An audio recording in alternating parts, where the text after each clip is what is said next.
Ве поздравувам сите вас пред малите екрани и ви посакувам добре дојде во новото издание на Fair Play. Ви благодарам што ја имаме вашата доверба и што одлучивте и ова неделно попладне да го минете заедно со нас на телевизија Телма. А наша денешна тема ќе биде таеквондото. Спорт кој што оправдано во последните неколку години ужива голема популарност во Македонија, пред се и најмногу поради оној голем успех кој што го постигна Дејан Ѓорѓиевски, освојувајќи сребрен медал на Олимписки игри. Добра вест е тоа што Дејан Ѓорѓиевски има и своји наследници, нови млади сили кои што успешно чекорат во светот на таеквондото и се надеваме дека можеби ќе го постигнат неговиот или уште поголеми успеси, а меѓу нив се вбројува младата Мила Релич која што има 20 години, а на Европското првенство за младинци, односно за надпреварувачи до 21 година, оваа недела таа успеа да освои бронзен медал. Сејат на медалите секогаш не прави среќни, но секако љубопитни сме и сакаме да дознаеме како изгледаат подготовките и таа напорна работа, целиот тој процес до освојување на медал, а тоа ќе го дознаеме и слушнеме денес, се разбира лично од Мила, но и од незиниот тренер Александар. Се надевам дека тоа што го нуди еден медал, таа голема радост и гордост ќе бидат причина за вие исто така да бидете љубопитни, па во следните минути да бидете со нас и се надевам да уживате во овој разговор. Fair Play почнува сега.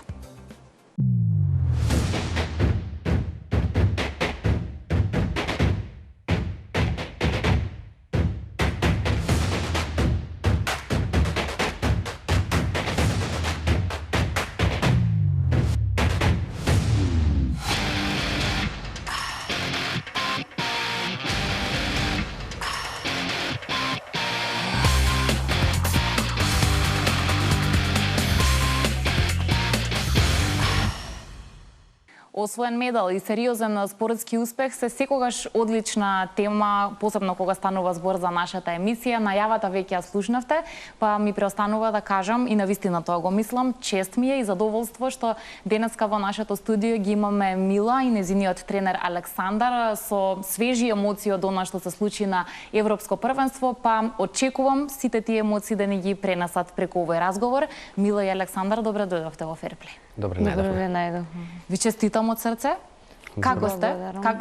Дали е добро чувството што крунисана е на некој начин вашата напорна работа и тоа во момент кога ја заокружуваме оваа календарска година? Чувството е одлично и ова е резултат на целата наша напорна работа, за тоа што работевме цела година, имавме околу 12 меѓународни турнири и ова беше како што кажавте круна. Да, баш круна, затоа што е сериозно надпреварување. Ова е, грешам или не, можеби еден од твоите најголеми успеси досега, така? Да, најголем успех досега. Затоа што е медал од европско надпреварување. Колку време работите со Мила, колку, не знам, години, месеци, за да дојде конечно момент да се радувате на медал од европско надпреварување? Вака, Мила се приклучи во нашиот клуб Тигри 2016, така беше, да. Претходно вежбаше во друг клуб, имаше некоја пауза и некаде веќе од 2017-18 почна да бележи одлични резултати во јуниорска конкуренција на балканските турнири и во 2020 година на почетокот во февруар месец освои во јуниорска конкуренција бронзен медал во Шведска на Европски президент куп. Пред нас беа само тогаш Русија и Америка. И од тогаш веќе добивме некоја како стимул, инекција дека можеме да успееме да се носиме на силните Г турнири. Тогаш беше се уште јуниорка. Па фати периодот на короната, па моравме сите тренинзи ние да ги обобуваме надвор, во природа, на бетон. Некои 7 месеци немавме воопшто сала, бејќи беа затворени салите. И вежавме тогаш 2 пати дневно и често одевме надвор по семинари и по други тренинг кампови, кај што можеме да подигнеме нашата форма, бидејќи тогаш веќе она следната година требаше да премине во сениорска конкуренција. Разликата измеѓу јуниорска и сениорска конкуренција е огромна. Како во друг спорт да влегувате, бидејќи тогаш она со само 18 години се сретнува со сениорки кои што се 28-30 години, многу поснажни, посилни, со поголемо искуство и така да можам да речем од почетокот на 2020 година работиме цело време 10 тренинга неделно. Утринските тренинзи ги работи сама, кондиционен, сега си професионален фитнес тренер, вечерните теквондо тренинзи ги работиме заедно во сала со останатите на пребројача нашиот клуб. Добро, сега вака ова ми звучи многу и е многу. Бројката на тренинзи прво тешко е да се издржи тоа или веќе ти е во буквална смисла на зборот рутина? Па ми е како рутина и дел од мојот живот, начин на живот. И да кажам, например, да не вежбам 3 дена, не би можела да издржам. Да, верувам Да, потешко и за веќе тие во околина. Да, Кога има да, човек вишок енергија, Веќе нели не сме истрошено. навикнати и верувам кога се сака нешто, кога се работи кога има љубов, кога го работи со љубов, нека не е ништо тешко. Добро, 2 тренинга на ден. Ајде да објасниме малку подобро по што се разликуваат. Како изгледаат тие тренинзи за кондиција и сила? Така, работам, значи 4 тренинга наутро во неделата за кондиција и за Тоа може би издржливост, како би се Издржливост. нарекла, ама добро, Да. подобрување на кондицијата. За подобрување И на кондицијата. Како се одвива тоа? Па веќе 3 месеци работам со професионален тренер и веќе имаме многу подобрувања кога почнавме да работиме заедно. А на вечерните тренинзи се околу 6 тренинга и тие се теквондо. Те работиме техника, спаринзи, фокусари. Да, тоа што всушност ти е тебе Потребно, примарна работа. Да. Да, ги троши ова темпо од една страна спортистите, но мора така за да дојдеме до врвни резултати. Како би го оцениле прогресот нејзин и ситуацијата во која што се наоѓа сега на 20 години, затоа што тешко е, мислам, особено и во овој ваш спорт, бара едно своевидно искуство и знае често пати тоа искуство и повеќе години на татамите да им помогне на тие надпреварувачи. Меѓутоа, дали сте задоволен на 20 години на кое ниво се наоѓа Мила? Апсолутно, можам да кажам, ние на почетокот кога почнавме првата година сениори, ни беше извонредно тешка. Првите неколку турнири што во првото коло губевме или првото коло ќе поминевме, второ не можевме да поминеме. Меѓутоа, тоа го гледав кај нејзе затоа што требаше да се направи искуство. И секогаш давав подршка, бидејќи незината техника и начинот на борби беа подобро застанатите противнички, ни фалеше искуство.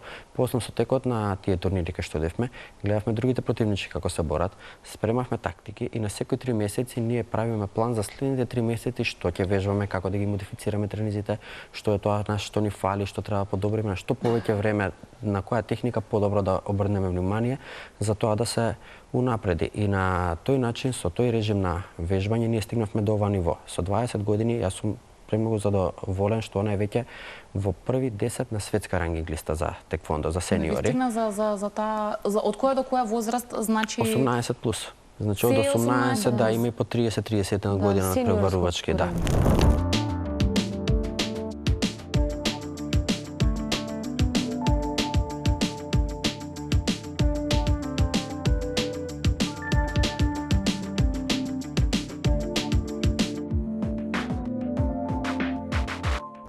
Слушнав и прочитав дека вашето враќање дома не значи во буквална смисла одмор, празници и така, туку продолжувате баш со полна пареа да работите, затоа што веќе имате следни цели. Се споменува Олимпијада и квалификации за Олимпијада и сега искрено да ми кажете кои се шансите, има ли реални шанси на вистина да се најдеш на Олимписки игри? Кој е патот до таму? Така, значи ние вежбаме, мислам, на секој спортист, тоа му е животната цел да учествува на Олимписките игри и ние за тоа тренираме, за тоа вежбаме и тоа ни е главната цел. Какви надпреварувања ќе предстојат? Може ли да објасниме што се подразбира под квалификации за Олимпијада? Како ќе се собираат тие поени? Оние технички делови малку да ми ги појасните, може? Па вака се, значи, за се од теквондо, за може некој да се надпревара за тоа избор учество на Олимпијада има два начини. Едниот е начин во рок од олимпискиот циклус од 4 години да се собираат поени од европски светски првенства и од тие официјални Г турнири, каде што собираат поени и се рангираат на светска и на олимписка рангинг листа. Меѓутоа, они ги гледаат последните 4 години. И посебно и тие претходно учесници што биле на Олимпијада носат многу поени од таа Олимпијада. Мила, бидејќи само 20 години, она собира поени само последните 2 години. Предходно била јуниор. Да. И сега, значи, за да влезе во првите тие 5-6, требаше првен да влезе во први 30 за да може да учествува на Гран При турнири, што се 4 во текот на годината, што носат дополнителни поени. Нас тоа ни фалеше, моментално сме 30 на олимписка рангинг листа, бидејќи на Олимпијада во машко и во женско теквондо имате 8 тежински категории. За нас светски првенства, европски првенства и останатите турнири. Меѓутоа на Олимпијада се фузираат во 4 тежински категории, 2 категории одат во една. И така да во таа олимписка рангинг листа до 67 килограми одат првите 5, односно во нашата категорија првите 6, бидејќи првата што е на олимписка рангинг листа е домаќин од Франција.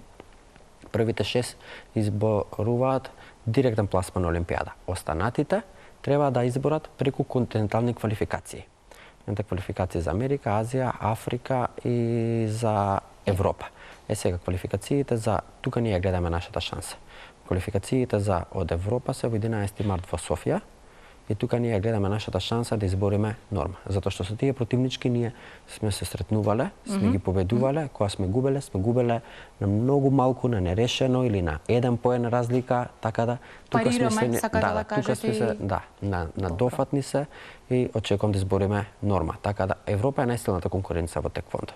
Кога ние избориме норма за Олимпијада, тогаш веќе сум сигурен дека можеме до медал да стигнеме.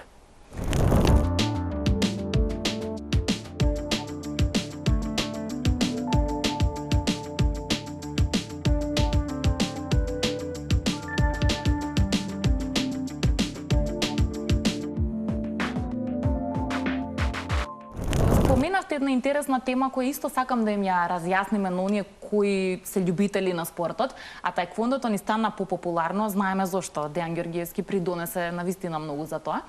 Со неговиот тренер еднашка разговаравме на темата колку е всушност различна тактиката на Олимпијада поради тоа спојување на категории што вие сега го кажавте. Не е исто кога со некој сте можеби многу поблизу во килограмите, а веројатно е потешко кога тука на едно исто место се среќаваат луѓе со многу помалку килограми и многу повеќе килограми. Што тоа значи? Колку тоа го менува процесот на ваша подготовка кога веќе би дошол момент дека да одиме на Олимпијада? Сосема ли се менува начинот на работа? Па не видете, значи, кога се спојуваат двете тежински категории, посебно например сега во категоријата кај што работи Мила до 62 или до 67 се спојуваат 62 и 67 во една категорија до 67. Доколку се работи за јуниори, пресудна е таму може би повеќе висината. Бидејќи се работи за спорт каде што се работи претежно со нози, пожелно да бидат повисоки и со подолги ноз. Меѓутоа во сениорска конкуренција веќе надпреварувачките може да направат тактика и брзина и да се борат и со повисоки противнички. Пример сега на Европското првенство во првото коло нашата противничка од Хрватска беше цела глава повисока од нас. Ние но не беше проблем, очигледно. Да. На претходното Европско првенство пред 2 години на U21, исто така во Талин во Естонија, првата противничка од Русија исто така беше повисока од нас, ние ја победивме. Така да се зависи од тоа колку сме спремни и треба да имате широк диапазон на техники. Значи сите техники да бидат врв и само тактика добра да се направи. Меѓутоа исто така пожелно се одат доста на турнири, за со тие надпреварувачки вие веќе да имате борба, да имате искуство. Едно е кога ги гледате како работат, друго е кога вие работите со нив, ќе се соочите. И тогаш веќе знаете што може, што не може да помине. Сакам Мила самата малку да ми раскаже за чувството кога се бори. Може ли вака грубо да кажеме кои се твоите најсилни страни, како предиспозиција или техника, во кој дел условно најсилно напаѓаш или најлесно можеш да дојдеш до поени на борба? Па така, мислам дека моја најголема предност е ударите во глава и Добро. поголемиот број што ги земам поени се со удари во глава. И мислам дека исто така голема предност ми е кондиционата спремност. Повеќето борби, баш со тренерот тоа анализиравме, да немав толку кондиција, може и ќе ги загубев, затоа што противничките имаа многу добри техники, но немаа толкова кондиција и спремност, а јас имав и у последните секунди, еве сега на Европското првенство, беше изедначено, но противничката имаше помалку кондиција, но јас имав повеќе и цело време ја напаѓав и успеав да земам поени. Да, всушност на издржливост. На издржливост, ти на таа да. карта беше подобра. А што се однесува до противниците, има ли нешто што знае вообичаено да ти биде потешко од друго? Например, ето тоа што го споменавме, ако дојде спроти тебе повисока од тебе противничка или ако дојде некоја што може би е покрупна, едноставно со поинаква конституција, така да се изразам, бидејќи килограмите се тие, но има ли нешто што од другата страна најмногу проблеми ти создава? Па така, во категоријата која што работам, до 62 килограми, девојките може да бидат и до една глава повисоки, но со добра техника, како што кажа тренерот, ги анализираме што, како да работиме, кои се нивни слабости, кои се наши предности и тоа да го искористиме. После вакви посериозни надпреварувања, логично е дека и вашите противнички, посериозно ќе се зафатат со таа работа да ве анализираат вас, да анализираат Мила, вашата тактика. Го чувствувате тоа? Се плашите од моментот дека сега и вие сте на нечија мета, кога човек веќе ќе земе медал, кога сериозно настапува каде што настапува, тогаш противниците си велат следниот пат, кој ќе се соочам со Мила, ќе се потрудам да бидам подготвена, едноставно. Па ние тоа го гледаме како голема предност, кога веќе они нас не знаат, па повеќе ни се плашат. Да, добро. Да, и кога веќе дека имаме добро освоено медали и тоа се, а од друга страна па предност е тоа што например Мила дека беше 17-18 години само што влегуваше во сениорска конкуренција. Ние баравме некаде надвор тренинг кампови или некои надпреварувачки подобри од незе каде што ќе можеме ние да напредуваме. И тогаш беше проблем за нас воопшто да не примат во тие клубови и да работиме. Не секој сака да го губи времето со некој што е анонимец или не е толку познат, па тука со некој пријател, со нешто се успеавме. И после тоа веќе кога почнавме ние да правиме резултати, и кога почнавме да носиме медали, почнавме да ги победуваме тие противнички, сега веќе они доаѓаат кај нас. Стегнавте респект. Стегнавме респект, респект, они нас не И бараат. сега они Ето нас тоа, не тоа, бараат и на тоа. некои од кампови ни викаат, окей, нека дојде, се е покриено бесплатно, е само нека дојде да присуствува да работи со нашата надпреварувачка, така да беше тежок патот, меѓутоа веќе кога правивме резултати и медали, веќе и не почитуваат многу.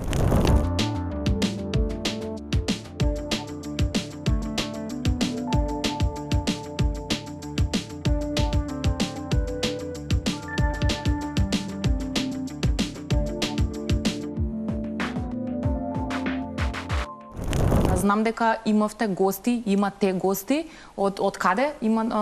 Имавте некаква посета за тренинзи или такво нешто некаде слушнав, прочитав, точно е тоа? Па да, значи ние 3 до 4 пати во текот на годината собираме или тука во Скопје или некаде надвор одиме, претежно тука со надпреварувачките што ни се од соседните земји или на друго место, да, каде што ќе може да направиме тренинг камп и за да размениме техники. Нормално Мила е меѓу први 10 на светска ранг листа, треба да работи со добри, со нези со подобри од незе, зашто повеќе да напредува.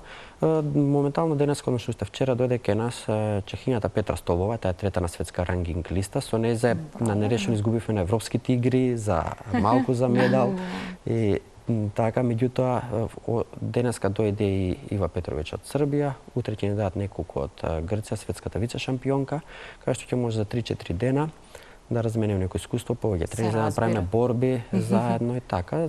Потоа во јануари имаме покана за одредени тренинг кампови, меѓутоа уште не сме се одлучили на кој ќе одиме. Први тоа ќе видиме ние што нас ни фали, дали ни е од интерес да работиме со тие надпреварувачки или се, има време ќе видиме. Да, па велам сега и тактиката е под лупа, така што мора човек умно, нели, да ги предвиди сите тие чекори.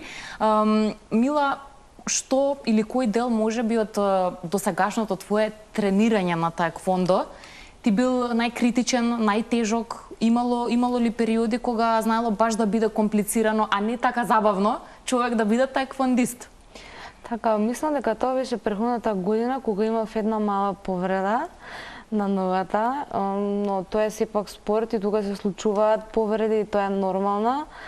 И успеавме да се избориме со тоа и психички, бидејќи имав долга, може околу 2 месеци пауза и потоа да се вратам повторно на спортот и да продолжам. Да, вака овој спорт од страна кога го гледаме не делува многу груб. Ако го споредиме со некои други контактни спортови и не е воопшто груп, но тоа не значи дека сосема се елиминирани можностите за повреда. Како тоа низ вашата призма изгледа, всушност вистина ова што го зборувам или не е баш точно дека ризикот од повреди е мал? Голем е или мал? Па ја мислам дека е голем, дека се случуваат повреди на трензи, тука присутни се повредите се случуваат. Какви се реакциите во околината? Ме интересира во поглед на тоа што ти тренираш таеквондо, но ме интересира споредбата пред успехот на Дејан, затоа што објективно тогаш сите малку повеќе се едуциравме за таеквондо и дознавме за овој спорт, и по тој медал. Дали ти е сега полесно кога ќе кажеш тренирам таеквондо и тоа е тоа, не ти поставуваат повеќе прашања, знаат зашто станува збор. Да, после мислам дека медалот на Дејан многу јавноста се запозна со овој спорт, што значи, мислам дека многу луѓе пред тоа го мешаа со карате. Кога ќе кажев дека ќе вежбам таеквондо, ќе ми кажа тоа е нешто како карате? Да. Да, често се правеше таа споредба, да. Но сега мислам дека скоро сите знаат што е таеквондо и како изгледа и борбите, како се одбиваат поените, како се земаат. Значи вистина е популаризиран спортот, да, не е дека после тој медал, да. Да, после тој медал што да, има сето тоа има логика, нели? Така и треба да биде. Прашањето зошто баш од се таеквондо, еве кога беше помалечка. Тоа ми е мене интересен момент. Секој дете си сонува за нешто и си има своји желби, но сепак овој апсолутно не бил меѓу најпопуларните наши спортови. Сега од се, ако ми каже некој дете тренирам карате, ми е логично, затоа што многу е распространен низ Македонија, многу мина тоа го практикувале и така. Ама ти сама рече сакам таеквондо? Не, ја уште како малечка, мислам почнав да тренирам на 7 години. И моите ништо не ме ни прашале, не сум ни знаела дека постои овој спорт, ниту сум сакала да идам. Во основното училиште каде што учев имаше игрорна и таеквондо само. И моите се одлучиле за таеквондо, не ме ни прашале ни ништо. Значи си имала ти среќа всушност, затоа што тој талент правилно потоа се насочил и вие можете ова да го прокоментирате затоа што се соочувате со моментот кога доаѓаат родители со деца и сакаат нивното дете да почне да практикува, да тренира таеквондо. Како оди целата таа процедура? Доаѓаат веќе информирани, свесни каде ги носат децата, или имаме повеќе вакви примери каде желбата е само да биде спорт, па потоа на вас е како ќе го развивате тој талент? Видете, јас клубот го останав 2008 година. 15 години работам непрекинато како тренер во клубот и многу деца дошле во мојот клуб да се запишат и се. Повеќето од нив се родителите да ги запишам нешто да спортуваат. Да, што воопшто не е лошо. Мислам, апсолутно не бидеме погрешно разбрани, ми интересира информираноста околу спортот. Први не заради тоа. После тоа направивме ние 2015-16 огромни резултати со неколку медали во Белгија или така, па почна и други деца, други клуби да доаѓаат, како што и Мила дојде во нашиот клуб и имавме убава група од многу деца кои што направивме неколку медали на Балканско првенство, први и потоа и неколку други медали. Меѓутоа, за мало дете оно уште не е свесно што вежба, што работи и колку му треба тоа да го постигне. Веќе деца кои ќе направат 14-15 години, веќе се посериозни, знаат дека со повеќе вложување дека резултатите нема да дојдат од денес зутре, туку дека треба повеќе период, 2 од 3 години. Сега значи пресуден е талентот, меѓутоа многу е победно и дисциплината и желбата на детето, исто така и поддршката од родителите. Затоа што ќе треба родителите да дадат поддршка доколку треба се отиде на еден турнир, дека треба се отиде на тој турнир, а не детето да се казни затоа што во училиште имал помал просек.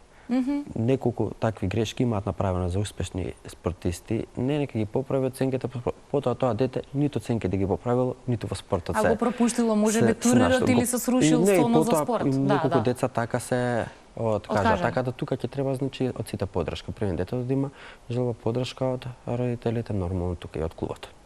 Ми рековте нешто што можеби јас толку добро не го знам, дека сепак се разликуваат машкото и женското таеквондо во одредени работи, во што најмногу? Па добро сега, значи, повеќе се разликуваат во тежинските категории. Пример, по-лесните категории се доста побрзи, дека повисоките, потешките категории тие се па со многу посилни удари. Таму еден удар може да биде и фатален, и со повреда, и со тоа се. За разлика од тоа, на пример, се зависи и противникот како се бориш. Например, во машкото теквондо некои удари они повеќе ги практикуваат со ротација поради физиономијата на машките, женските повеќе одат на преден удар на нерио или на долио чаги и така. Се тоа има разлика, меѓутоа друга разлика и тоа е помеѓу кога ќе гледате борба во женско теквондо, се осеќа таа женска компетиција повеќе жртвуваност, дека мора да победи, не може да дозволи некоја друга девојка да биде подобра од неја или нешто карактер, природата, така, самиот на карактер, маж да, или жена. Природата дава и тоа и итроста на женските да излечат удар поен или нешто. И вас со кого ви е полесно или потешко да соработувате, тоа не е во буквална смисла, туку разлика, дистинкција меѓу работа со тренирање со девојки, со жени и мажи? Сосема различни концепти се, значи, според ова што ми го кажувате. Ние тренираме во иста група, така да тренизите се исти, меѓутоа после за тактиката за борба тогаш е веќе различно. Да, да.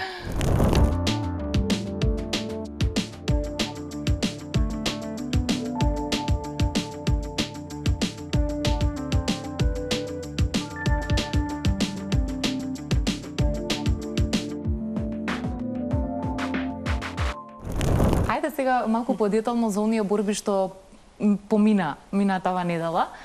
Вкупно 4 борби до Да, до 4 медал? борби за медал. Како се одвиваше тој пат? Имаше ли нешто што беше навистина лесно од тие борби и нешто што ви го комплицираше сценариото најмногу?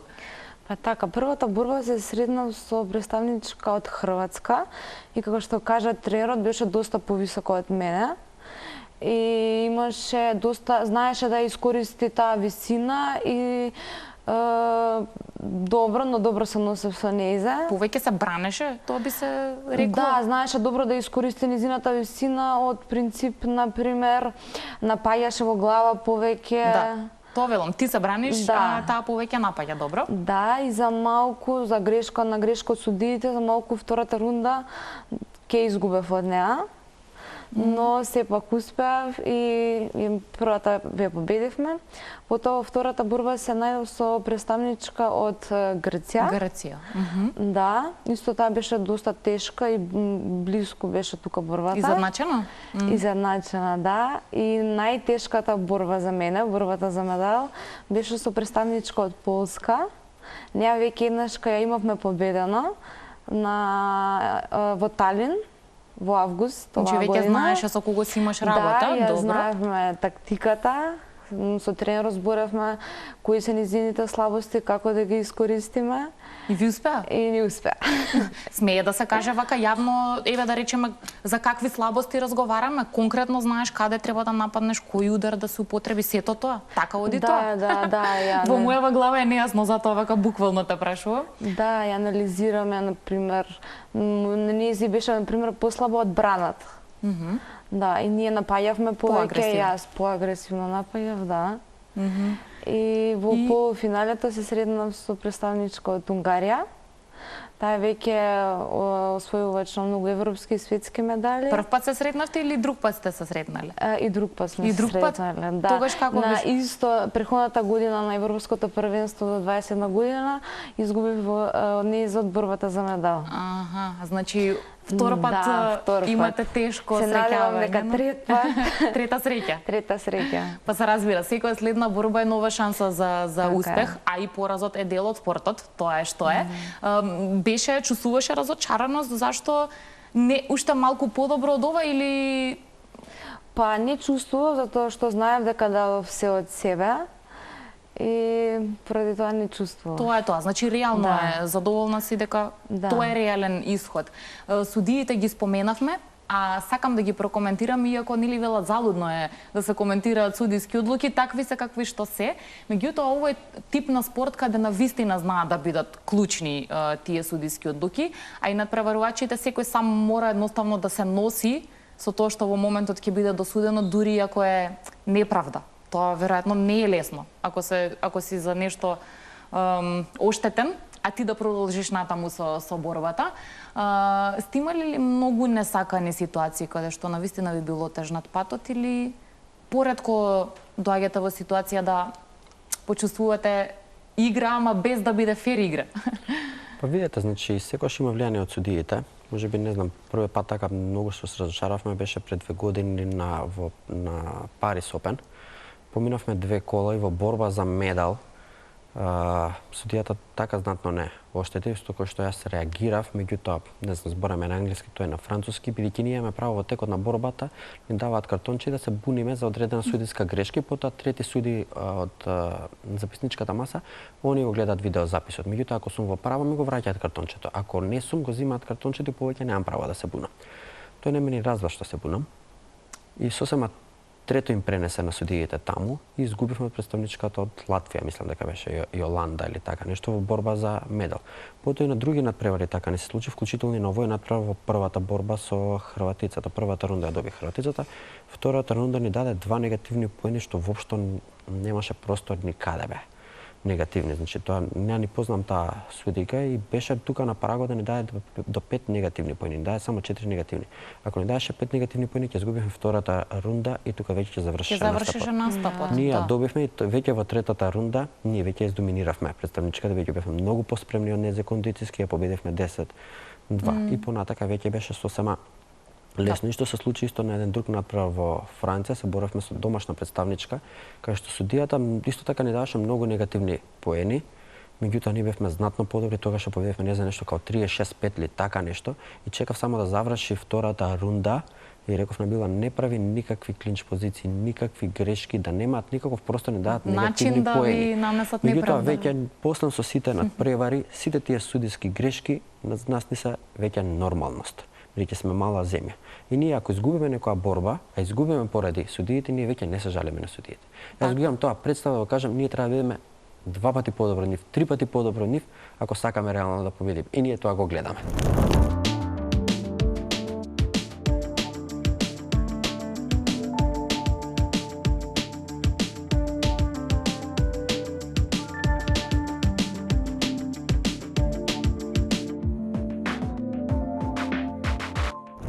Со раце или со нозе? Со нозе. Со нозе, да, рече глава, окей. Да, поголемиот дел од теквондото е со нозете. Раците ги користиме повеќе за одбрана, но има само бокс во тело. Бокс во тело, да. Па добро, сум гледала искрено од оние борби што сум ги гледала, имало доста брзи надпреварувачи кои го користат тој удар и знае да биде некогаш пресуден, нели, за добивање борба.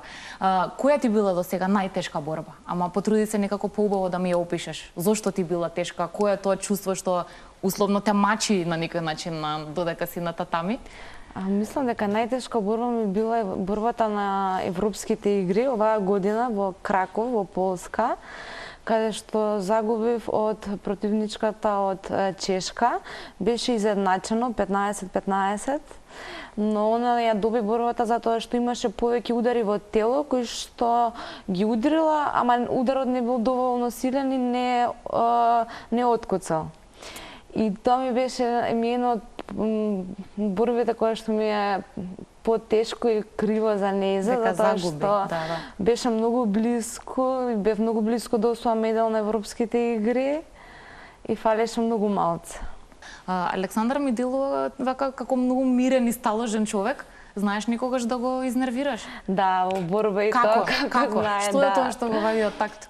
Па нешто кое правам како што не треба, ако ќе ми каже, на пример, сега на последниот турнир на Европското 21 година ми кажуваше тактика која што мене во борбата не успеав, не ми функционираше, но ми кажуваше да работам јас неа работа, ми се нервираше и ми викаше. Да, навистина, вика понекогаш. Па да, знам дека може тоа беше само на последниот турнир. Најверојатно притисокот да се направи резултат за со освои медал, сето тоа претходно знам како работи.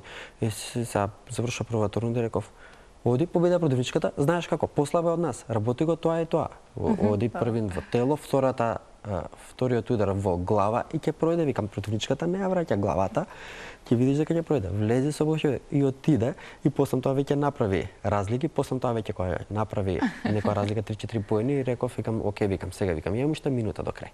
Противничката нема сила. Викам, сега, викам, моментот, викам, ние да направиме разлика и да измориме, да не го чуваме резултатот. Што кога чувавме резултатот, лесно можеше како во некој од претходните рунди на крај она да ни земе поен, како што хрватицата не победи у првата рунда секунда, ние водевме 2-1 на крај, ни зема поени. И викам, ние да направиме сега разлика, и викам, после тоа ќе добиме. Така, на минута, имаше минута друндата, ние направивме тука разлика, после веќе буквално ја земавме силата и противничката веќе тука немаше што понатака да Добро, работи. значи знае никогаш да биде позатегната атмосфера, ама па и треба, не можеме да бидеме рамна линија. Најмногу се изнервирав ја за судиските грешки, тоа најмногу ве вознемири. Значи нешто што е, не знам, неверојатно такви неки грешки да направат.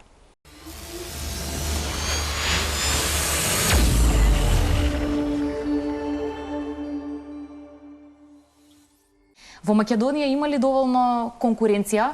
Супер е она што одите и надвор, нели со можеби пореномирани надпреварувачи, поискусни да ги одмерите силите да тренирате, но како е во Македонија? Знам дека можеби во теквондо не се толку дефицитарни девојките, тренираат и девојки теквондо, но вие се подготвувате за некои сериозни надпреварувања, за левел погоре и за таму треба отпор и од другата страна. Па каква ни е ситуацијата? Секој спорт во Македонија, посебно за боричките вештини, а кај нас е фул контактен спорт. И сега, доколку децата вежбаат 13, 14, 15, 16 години веќе, и понатака веќе кога ќе дојдат во сениори, и ако почнат да ги губат надпреварите, и они веќе се демотивираат и се откажуваат, не тренираат. И така достануваат само најдобрите. На оваа возраст веќе... На оваа возраст веќе може да тренираат некој по-рекреативно, или тука едно најдобрите исто Ана Марија Георгиевска, сестра му на Дејан Георгиевски, да работиме со незе, има уште 2-3 противни, односно надпреварувачи кои што можеме да работиме, меѓутоа за на високо ниво, кај што Мила во први 10 на светска ранглиста, мораме да одиме и надвор од Македонија за се работиме со другите.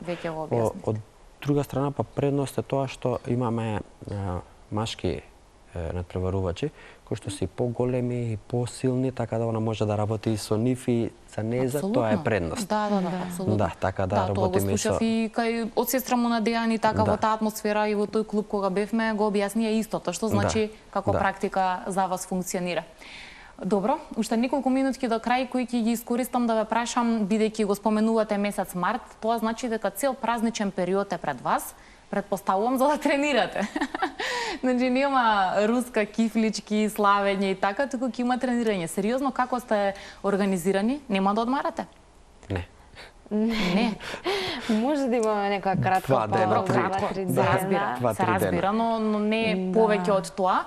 Тие работи ти паѓаат тешко, имаш некогаш осуда, така, не знам, од другарки, од пријатели, ние ќе славиме, ти зашто не може да дојдеш, или зашто не можеш до доцна да седиш, или на крајот од денот да се напиеш алкохол, зборуваме во некои разумни количини, но веројатно ни тоа човек не го прави кога професионално со спорт се занимава. И има чудни реакции или се сите навикнати?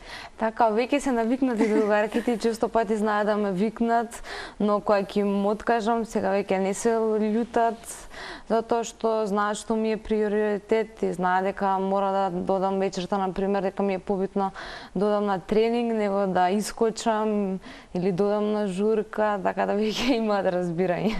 Верувам имаш поддршка, рековме значајна е. Кои се тие најлојалните фанови меѓу твоите блиски луѓе? Има такви што не пропуштаат ниту една борба, па потоа се коментира тоа или не оди до тој степен? Порелаксирано е, како е? Да, мислам дека најголемата поддршка од моите родители, од моите најблиски, пријателите. Стресна има е твојава работа? Да, сега на татко ми кога му се јави да му кажам дека освои бронзен медал на европско, почна да плаче од среќа. Па верувам. Затоа што чувството на вистина е убаво и гордост за секој родител. И посакувам во иднина да го радуваш со не само него, твоите блиски со уште многу медали. Океј, немаме одмор, рековме, ќе го поминете периодов работно, ништо, на крај веројатно ми преостанува само да ви посакам многу среќа во работата и во спортот, па Дејан да биде нели само тој еден голем прв чекор, а во иднина да еве и со вас да се радуваме на нови теквондо успеси, така што се најдобро до некој следно наше видување. Благодарам за поканата. Благодарам. Да, се надевам дека ви беше удобно и тука, немаме татами, но се разбира секогаш ни е задоволство на спортски теми да разговараме и тоа е тоа. Благодарност голема до следна прилика. Благодарам. Ви благодарам. Им благодарам и на нашите верни гледачи, оние кои што редовно се интересираат за темите поврзани со спортот. Не мора сите да практикуваме спорт доколку тоа не го сакаме, но можеме и како да се мотивираме од овие успешни спортски приказни, да ни бидат еден убав пример, како и воопшто во животот да функционираме, па и да го применуваме тој fair play, како што се вика нашата емисија. Во ова празнично расположение, ние се разбира ќе се потрудиме да понудиме убави содржини, а бога ми добро ја завршуваме оваа година, затоа што имаме доста медали, па имаме и теми со кои што на радосен начин ќе си ја заокружиме годината. Ве канам во овој наш убав стандарден термин и следната недела вие да видите на телевизија Телма. До тогаш ви посакувам се најдобро.